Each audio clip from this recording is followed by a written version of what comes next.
Bueno, hola, ¿cómo están? ¿Tanto tiempo? Ahí la semana pasada estuve trabajando en otras cuestiones y también me parecía bueno dejarle cierto margen de tiempo para que se puedan ir acomodando, ¿sí? Bueno, con lo cual retomamos, ¿sí? Las clases. Como les dije, sí me comprometí a algo que no hice, en realidad era a sugerirles alguna fecha para hacer Zoom. Voy a tratar de hacerlo esta semana, ¿sí? No que esta semana hacer el Zoom, sino esta semana consignar una fecha.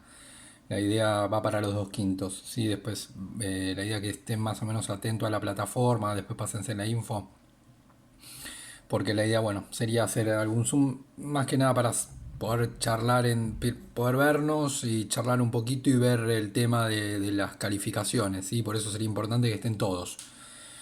Como les dije, si no es indispensable para ustedes, que esa... Ay, se me fue.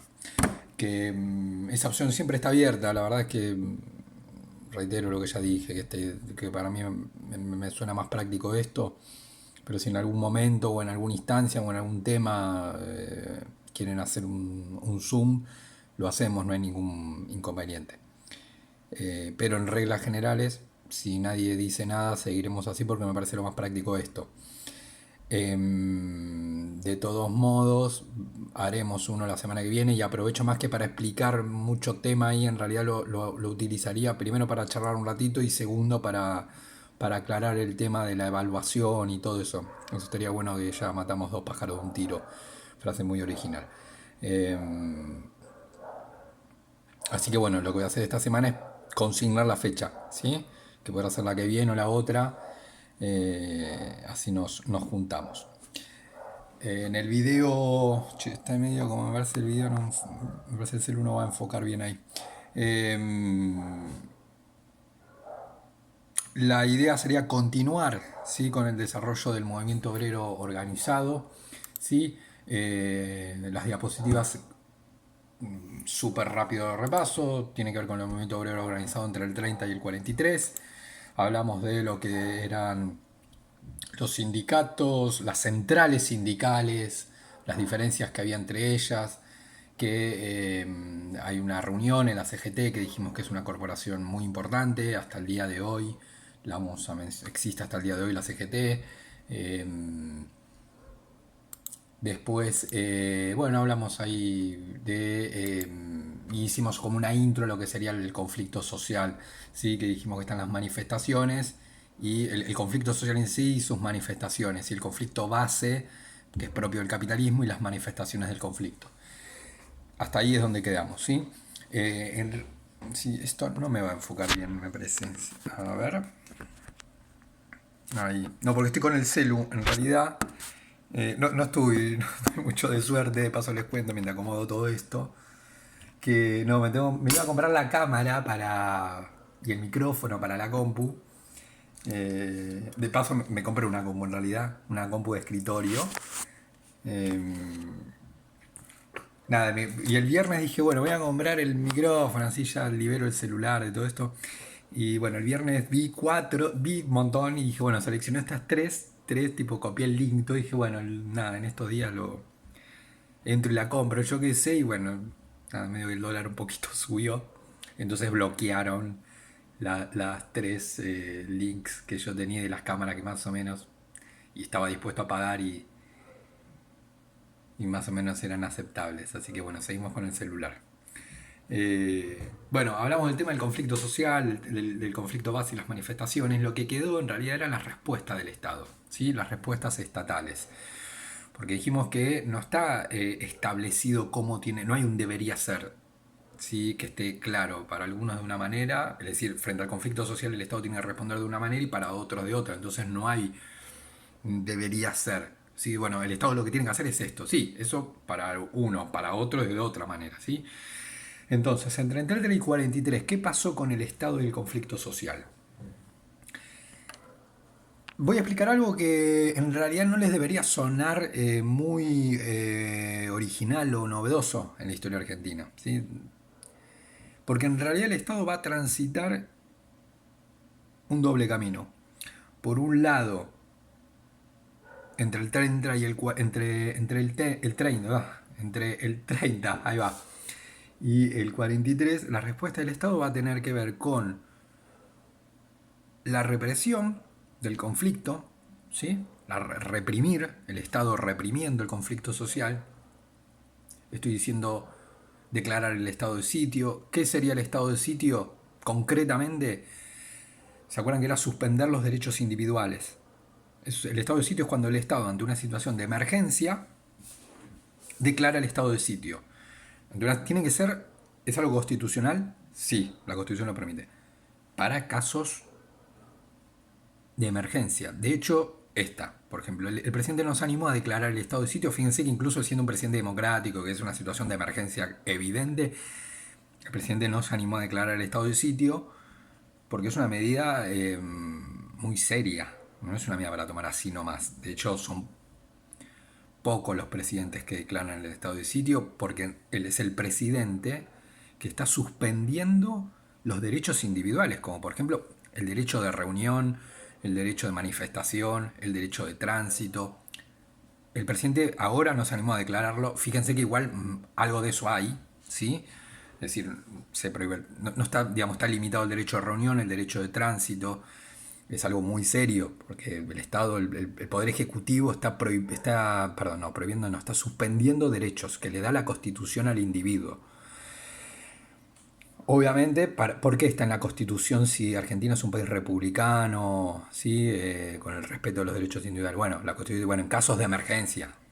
Dice, bueno, en caso de emergencia, obviamente, como por ejemplo puede ser obviamente que ahí sí está, se entiende que el presidente, si bien no se animó a hacerlo, lo podría hacer. De hecho, en algunos países de Latinoamérica se hizo, se declaró el estado de sitio, creo que en Perú, ¿sí? Es decir, el presidente dice, no, bueno, prohíbo las reuniones, no se puede reunir.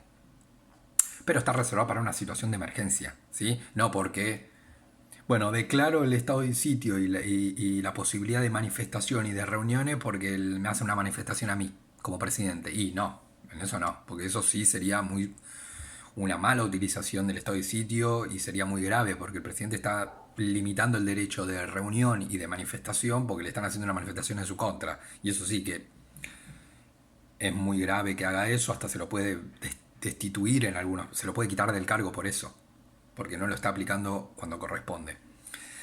Eh, Acá, por más que, digo, bueno, hay manifestaciones contra el gobierno, bueno, eso es democracia. Un presidente no puede declarar el estado de sitio porque tiene manifestaciones en su contra. De todos modos, ahí obviamente en el 30 se declara el estado de sitio, ¿sí? Bueno, hay persecución de los manifestantes, ejecuciones, es decir, se ejecuta algunos líderes políticos y líderes sindicales, ¿sí? Se deporta, es decir, se expulsa del país. Muchos se acuerdan que eran inmigrantes, que venían con ideas anarquistas, ¿sí? Por ejemplo, o de extrema izquierda, se los expulsa del país porque no eran inmigrantes, y el encarcelamiento. Es decir, ahí veo el Estado que frente al conflicto social, ¿sí? Por ejemplo, manifestaciones de los trabajadores, el Estado lo trata el tema como una cuestión de policial o de seguridad. ¿Sí? Si yo tengo a los trabajadores reclamando por el desempleo, el motivo es el desempleo y yo, Estado, lo abordo desde la represión y como si es un tema de seguridad, ¿sí? Como si fuera un tema policial. Es decir, ¿cómo lo estoy abordando? Y policialmente, porque llevo la policía, a uno lo detengo, al otro lo deporto, al otro lo ejecuto, prohíbo la manifestación, ¿sí? Lo estoy encarando de esa manera.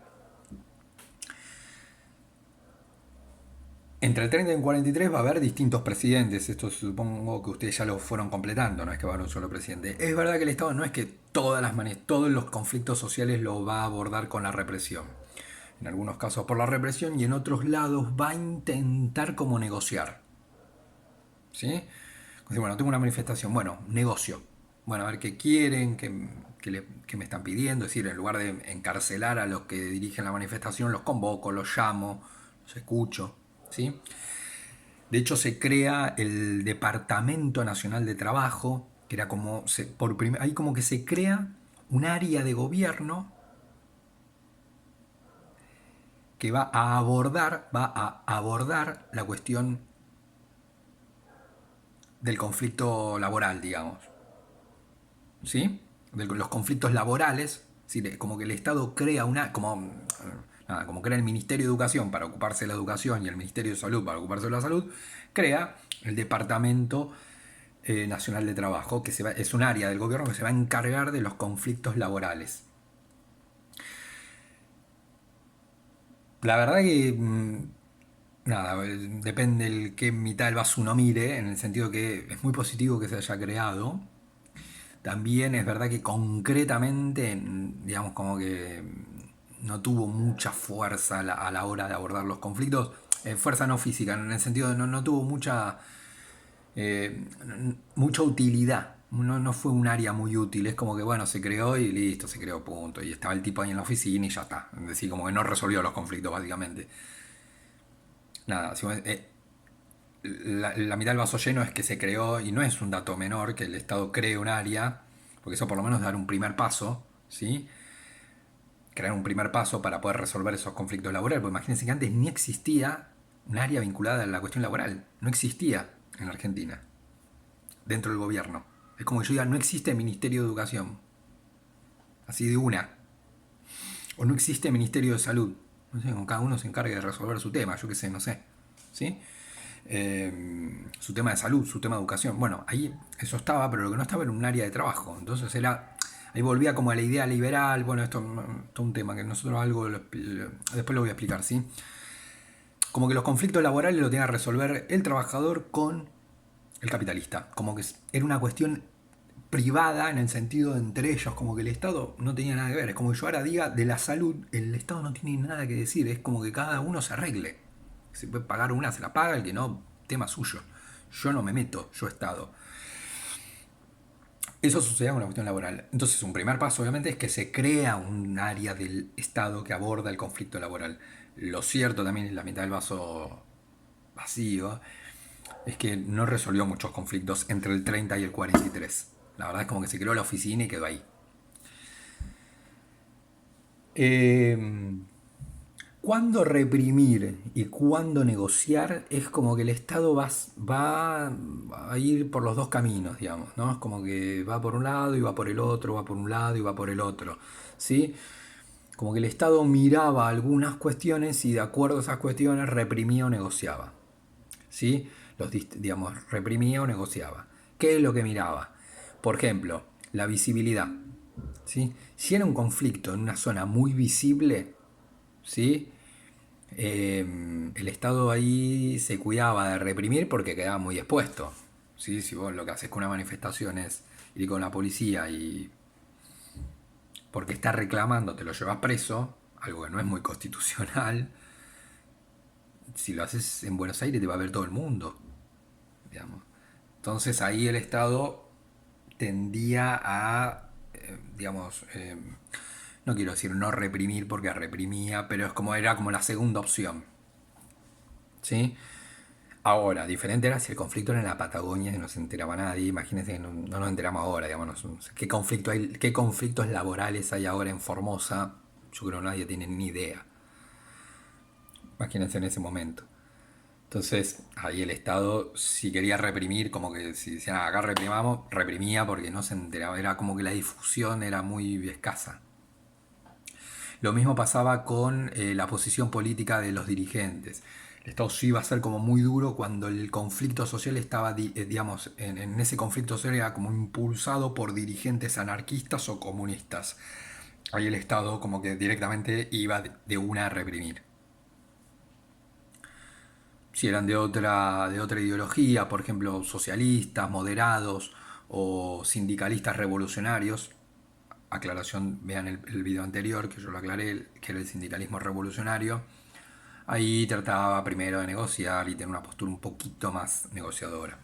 Y también de acuerdo a la actividad económica, es decir, si era una actividad económica eh, bastante importante, el Estado actuaba de una manera y si eran otras actividades económicas de otra. ¿Sí? Como que según esos tres, es que el Estado, esos tres recuadros que usted tiene ahí, el Estado una cosa u otra.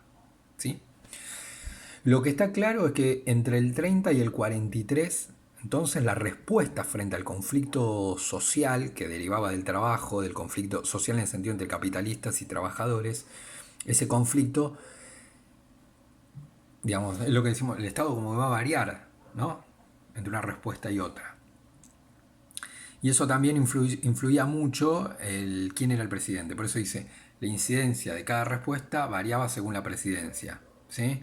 Sí, porque entre el 30 y el 43 hay varios presidentes, entonces también tenían diferentes, como finalicé el video anterior y arranqué este, como había diferentes presidentes, había diferentes maneras de abordar el conflicto. Por ejemplo, como ejemplo, Uriburu, la dictadura, que dijimos que era de orientación fascista, ya se podrán imaginar cuál de las dos, entre la negociación y la represión, va a encarar primero. ¿Sí? Sobre todo si los dirigentes eran de izquierda. ¿Sí? Ni lo digo porque supongo que ustedes ya lo sacan. Después, bueno, después justo ya no importa igual de precisar por presidente, sí, es como que nada, eso, en general decimos que los presidentes, de acuerdo al presidente, es que se inclinaba, no es que no usaba no es que usaba solo una, pero es como que bueno, me inclino más por este lado como primera opción y capaz otro presidente como primera opción se iba para el otro lado, que no quiere decir que no tuviera segunda opción, ¿sí? Bien. Eh, Un cambio muy importante vinculado a la fuerza laboral, ¿sí? A la fuerza del trabajo. ¿Sí? Un minutito ahí que la quiero mirar bien. La diapositiva.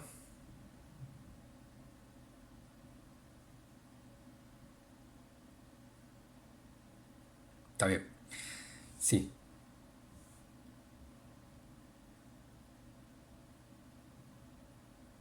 Bueno, la diapositiva número 7 como que la tenemos que... Nos paramos en la fuerza de trabajo. ¿Sí? En la fuerza de trabajo. Y la vamos a mirar en dos sentidos esta diapositiva. Una primera idea está en la parte superior, donde eso que es artesano, obreros, taller, fábrica, todo eso sería una primera parte, ¿no? Y el resto sería la segunda parte de la explicación. La primera parte tiene que ver, siempre estoy hablando de la fuerza de trabajo. La primera es lo que me dice que entre el 30 y el 43 hay un cambio importante en la fuerza de trabajo en el sentido de que hay un cambio cualitativo. Cuando digo cualitativo digo como hablo de la naturaleza o de la calidad del trabajador. No, de calidad no entienden como más o menos, no me refiero a más calidad o menos, sino como que va cambiando en su esencia. Es qué es ser trabajador en un momento y qué es ser trabajador en otro momento. Como que va cambiando la naturaleza del trabajador.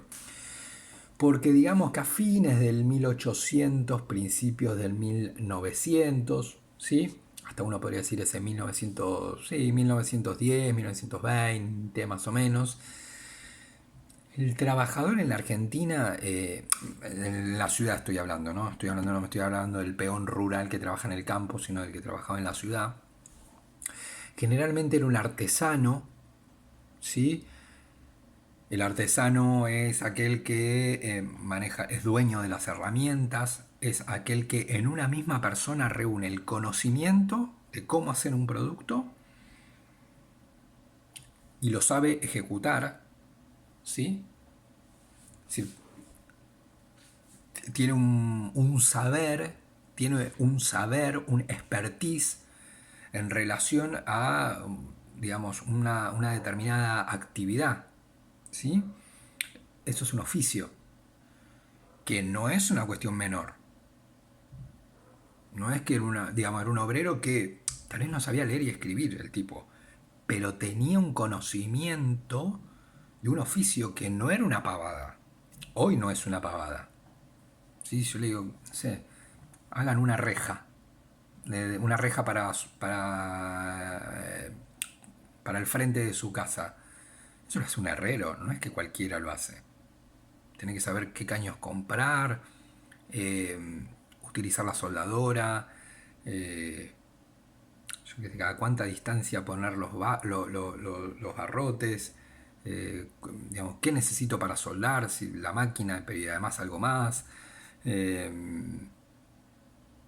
el grosor de los caños para que sea resistente, Bueno, ahí tenés que tener un conocimiento, no lo hace cualquiera, ¿sí? Por más que el tipo después no sepa leer y escribir, ese es otro tema. Pero es decir, tiene un conocimiento, tiene el conocimiento, tiene el saber teórico y el saber hacer, lo sabe hacer. Si reúne en una persona el saber como en su conjunto, es decir, el saber teórico y el saber hacer. Generalmente eran artesanos que trabajaban en talleres, ¿sí? Eh, Eso a partir de 30 va cambiando, es decir, la Argentina en ese sentido hay un cambio cualitativo, porque ya la fuerza de trabajo de alguna manera pierde cierto, digamos, los oficios se van perdiendo de alguna manera, y ahí sí yo ya voy pasando más al modelo industrial, en el cual ya no era necesario que el tipo, por ejemplo, para no sé, una textil que hace remeras, eh, retomo algo de cuarto, que hablamos del Fordismo y de Taylorismo. La verdad, el tipo para... ¿Se acuerdan de esta descomposición del trabajo en tareas simples? Yo ya no necesito que el tipo sepa hacer toda una remera, porque capaz lo único que va a hacer el tipo en la fábrica textil, ¿sí? Es, no sé, poner la etiqueta. Listo.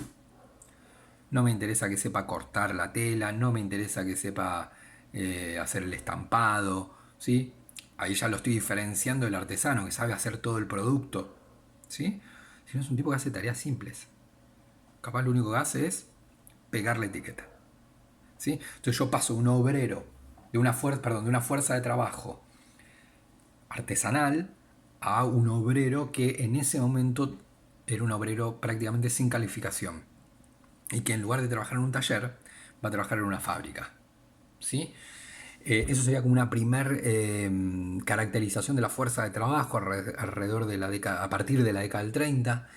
Y la otra característica importante es que de la fuerza de trabajo, los trabajadores sindicalizados, porque les recuerdo que al trabajador podía elegir no sindicalizarse, entonces de los trabajadores sindicalizados, es decir, que se pagaba una cuota y formaban parte de un sindicato, el 82% de los trabajadores sindicalizados para principios del 30, el 82% formaba parte de sindicatos que a su vez estaban vinculados a una central sindical que era la CGT.